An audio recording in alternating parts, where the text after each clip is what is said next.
ಒಂದು ವಿಶೇಷವಾದಂತಹ ಕಾರ್ಯಕ್ರಮ ಇವತ್ತು ಬಾಬಾ ಸಂತರವರು ಹಾಗೂ ಅವರೆಲ್ಲರ ಭಾಗ್ಯನಗರ ತಾಲೂಕಿನ ಸಮಸ್ತ ಕನ್ನಡ ಕನ್ನಡದ ಕೆಲಸ ಮಾಡಲು ಜಾತಿ ಧರ್ಮದ ಅಗತ್ಯವಿಲ್ಲ. ಕರ್ನಾಟಕ ರಕ್ಷಣಾ ವೇದಿಕೆಯ ರಾಜ್ಯಾಧ್ಯಕ್ಷ ಚಳುವಳಿ ಡಾಕ್ಟರ್ ಚಲಪತಿ ಗೌಡ.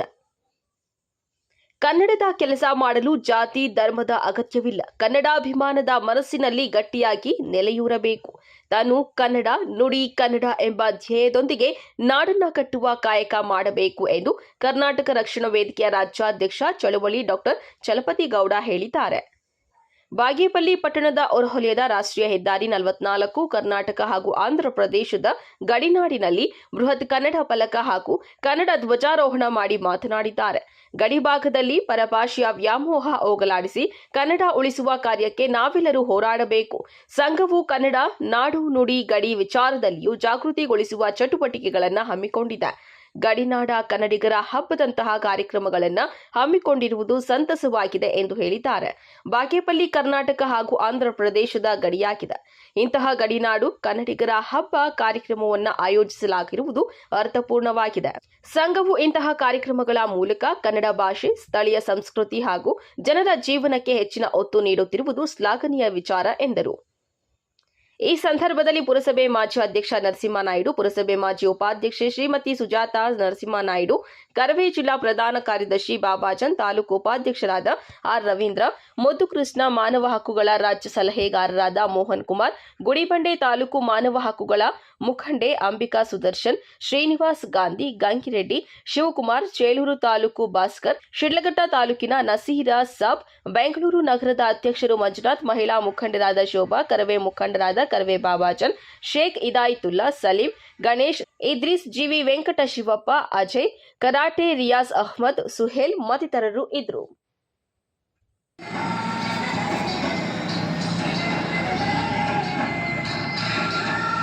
ಅವತ್ತು ನಾವು ಮಾಡಿದಂತ ಹೋರಾಟಗಳ ಪ್ರತಿಫಲವೇ ಇವತ್ತು ನಮ್ಮ ಕೆರೆಗಳು ತುಂಬಾ ಇದೆ. ಕನಿಷ್ಠ ಪಕ್ಷ ಇರುವಂತ ಜೀವಿಗಳಿಗೆ ಹಲವಾರು ಮರಗಿಡಗಳು ಚೆನ್ನಾಗಾಗೋದ್ರಿಂದ ಇವತ್ತು ಕೆಲವು ಪ್ರಾಣಿ ಪಕ್ಷಿಗಳು ಉಳಿತಾ ಇದೆ, ಕೆಲವು ಪ್ರಾಣಿ ಪಕ್ಷಿಗಳು ಸಾಯ್ತಾ ಇದೆ. ಅದಕ್ಕೆ ನಾವು ಕಾರಣಕರ್ತರಾಗೋದಿಲ್ಲ. ಈಗಿನ ರಾಜಕಾರಣಿಗಳು ಎಚ್ಚೆತ್ತುಕೊಂಡು ಏನು ಸದನದಲ್ಲಿ ಇವತ್ತು ನಮ್ಮ ಬಯಲು ಸೀಮೆಯ ಭಾಗದ ಜನರ ಪರವಾಗಿ ಧ್ವನಿ ಎತ್ತಬೇಕು. ಆ ಧ್ವನಿ ಎತ್ತಿದಾಗ ನಾವೆಷ್ಟೇ ಹೋರಾಟಗಳು ಮಾಡಿದ್ರು, ನಾವೇನೇ ಮಾಡಿದ್ರು ಅದು ಸದನದಲ್ಲಿ ಸಂಪುಟ ಸಭೆಯಲ್ಲಿ ತೀರ್ಮಾನ ತಗೊಂಡಾಗ ಮಾತ್ರ ನಮ್ಮ ಬೇಡಿಕೆಗಳು ಈಡೇರಿಸಿದಂಗಾಗುತ್ತೆ. ಅದಕ್ಕೆ ಪ್ರತಿಯೊಬ್ಬ ಕನ್ನಡಿಗ ಸಹ ಧ್ವನಿ ಎತ್ತಬೇಕು. ಅದಾದ್ಮೇಲೆ ಒಬ್ಬ ಹೇಳಿದ್ರು ನನ್ನ ಸೈಡ್ ನಿಮ್ಮ ಪುಟ್ರಂಗನವರು ಹೇಳಿದ್ರು, ನಾವು ಜಾತಿ ಜಾತಿ ಅಂತ ಹೋಗೋರಲ್ಲ, ಕನ್ನಡವೇ ಜಾತಿ, ಕನ್ನಡವೇ ಧರ್ಮ, ಕನ್ನಡವೇ ದೇವರು. ನಾವು ಮೂರು ಮಾಡ್ಬೋದು. ಏನ್ ಮಾಡ್ಬೋದು? ಬಡವರು, ಮಧ್ಯಮ ಬಡವರು, ಶ್ರೀಮಂತರು ಅಂತ ಅವ್ರು ಯಾವುದೇ ಜಾತಿಯವರಾಗಿರ್ಲಿ, ಆಗ ಸಮಾನತೆಗೆ ನಾವು ಒತ್ತು ಕೊಟ್ಟಂಗಾಗುತ್ತೆ.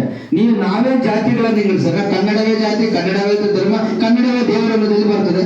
ಯಾವುದೇ ಜಾತಿಯಲ್ಲಿ ಕಡು ಬಡವ, ಅದು ಯಾವುದೇ ಜಾತಿಯಾಗಲಿ, ಆ ಬಡರೇಖೆಯನ್ನು ಗುರುತಿಸಿ ಅವರಿಗೆ ಅನುದಾನ ಕೊಡೋದು, ಅವರಿಗೆ ಸಹಾಯ ಮಾಡುವಂತ ಕೆಲಸ ಈ ರಾಜ್ಯದಲ್ಲಿ, ಈ ದೇಶದಲ್ಲಿ ಆದಾಗ ಮಾತ್ರ ರಾಜ್ಯ ದೇಶ ಉದ್ಧಾರ ಆಗುತ್ತೆ.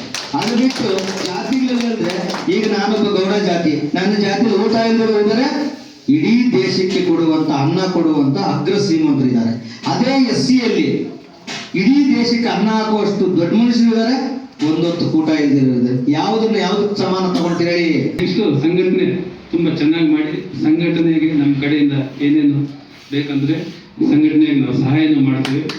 ಇದಕ್ಕೆ ನಾವು ನಮ್ಮ ಸಂಘಟನೆ ಸ್ವಲ್ಪ ಜಾಸ್ತಿ ಹೆಚ್ಚಾಗಿ ಮಾಡಿಕೊಂಡು ಪ್ರತಿ ಹಳ್ಳಿಯಲ್ಲಿ ಒಂದು 10 ಜನ, ಯಾಕಂದ್ರೆ ಈಗಿರ್ತಕ್ಕಂಥ ಸಂದರ್ಭದಲ್ಲಿ ಪಕ್ಕ ರಾಜ್ಯಗಳಲ್ಲೆಲ್ಲ ನಮ್ಮ ಮೇಲೆ ಬೀಳು ಇದಿದೆ. ಅದರಿಂದ ನಮ್ಮ ಸಂಘಟನೆ ಚೆನ್ನಾಗಿ ಬೆಳೆಸಿ, ನಮ್ಮ ಭಾಷೆ ಕನ್ನಡ, ನಾವು ಕನ್ನಡ ಮಾತಾಡ್ಬೇಕು. ತೆಲುಗುನು ಮಾತಾಡಿ, ತೆಲುಗು ನಾವೇನಂದ್ರೆ ನಮ್ಮ ರಾಜ್ಯದಲ್ಲಿ ನಾವು ತೆಲುಗು ಮಾತಾಡ್ಬೇಕು, ಕನ್ನಡನೇ ಮಾತಾಡಬೇಕು. ಕನ್ನಡಕ್ಕೆ ಒಳ್ಳೆ ಪ್ರಿಫರೆನ್ಸ್ ಕೊಡಬೇಕು, ಕನ್ನಡ ಮಾತಾಡಬೇಕು.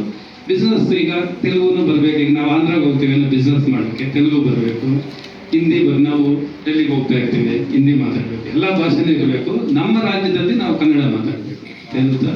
ನಾವು ಈಗ ನಮ್ಮ ನಾಯ್ಡು ಅನ್ನೋರು ಒಂದು ಮಾತು ಹೇಳಿದ್ರು, 10,000 ಗಿಡ ಬೆಳೆಸಬೇಕು ಅಂತ ಚೈತನ್ಯ ನಾಯ್ಡು ಅವರ ಫೌಂಡೇಶನ್. ಅದಕ್ಕೆ ನಾವು ಸ್ವಲ್ಪ ಸಹಾಯ ಮಾಡಿ, ಸಪೋರ್ಟ್ ಮಾಡಿ 10,000 ಗಿಡ ಬೆಳೆಸಬೇಕು. ಯಾಕಂದ್ರೆ ಮಳೆ ಚೆನ್ನಾಗಿ ಬರ್ಬೇಕಂದ್ರೆ ಗಿಡಗಳಿರ್ಬೇಕು.